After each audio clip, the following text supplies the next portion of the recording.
مجموعة من الخطوات لازم نعملها لحتى ننشئ حساب ويشات بطريقة صحيحة وبدون أي مشاكل. تابعوا الفيديو للنهاية لحتى نتعرف على كل هاي الخطوات. قبلها حطوا لايك، اشتركوا بالقناة، فعلوا الجرس، ويلا نبدأ. أول خطوة قبل ما ننزل تطبيق ويشات لازم بتحول اللغة في جهازك للإنجليزية، يعني ما بينفع نعمل ويشات إلا بلغة إنجليزية. الخطوة الثانية، في حال كان حسابك كنت عامل حساب على ويشات أو كنت منزل تطبيق ويشات قبل هاي المرة وكنت بتحاول تعمل حساب، لازم تعمل هاي الخطوة اللي رح نعملها حاليا. نضغط على التطبيق، بنروح لعلامة الآي، منها رح يظهر عندك مجموعة من الخيارات. نضغط على مكان التخزين، هون مكان التخزين بتروح للأسفل لمسح البيانات، نضغط موافق. فتحنا ويتشات. في حال ما ظهر عندي الخيارات اللي بالأسفل بسكر الصفحة، برجع أفتحها مرة ثانية. في حال كان عندي لغة صينية أو كورية بروح للغة من الأعلى، بضغط عليها وبحولها للغة اللي أنا بدي إياها، والأفضل الإنجليزية. وبعدها أضغط سيف أو المستطيل الأخضر من الأعلى. هاي الخطوات المبدئية. بعدها راح أضغط على ساين أب لحتى أبدأ بتسجيل الدخول، المستطيل الأبيض. من هون راح أختار ساين أب بالموبايل، أول خيار من الأعلى، بضغط عليه.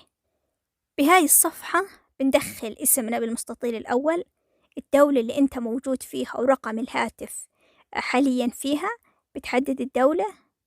بعدها بتدخل رقم الهاتف، بعدها بتدخل باسورد، وبعدها بتحط صح داخل الدائرة. رح يتفعل معك مستطيل accept and continue وتضغط عليه لحتى ننتقل للخطوة اللي بعدها. بعدها هون راح أروح بحط صح داخل الدائرة وبضغط على كلمة next من الأسفل.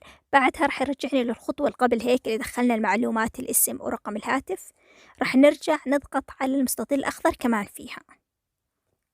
بعد ما أكملنا الخطوات نقلني لهاي الصفحة واللي هي التحقق من خلال شكل. بضغط على ستارت من الأسفل، المستطيل الأخضر راح يعطيك شكل، تسحب المستطيل الأخضر اللي بالأسفل لحتى يكون الشكل مطابق على الشكل.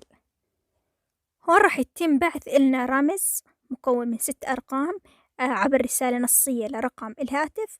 راح ندخل الرمز، راح يتم تفعيل next ونضغط على next.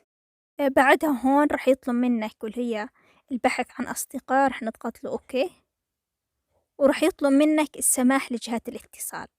في حال أنت بدك تسمح لجهات الاتصال راح نعطيه سماح، في حال ما بدنا نسمح راح نعطيه عدم السماح. بعدها راح نعمل على الرجوع من صفحة البحث عن أصدقاء، راح تظهر معنا هاي الصفحة، راح نضغط على next.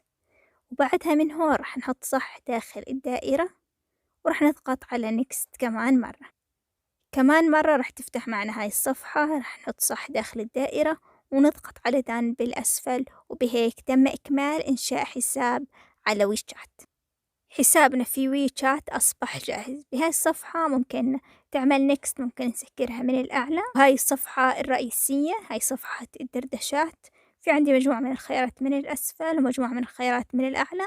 راح نشرح كيفية استخدام التطبيق بشكل كامل ومفصل في فيديو منفصل. هذا الفيديو كيف ننشئ حساب بطريقة صحيحة.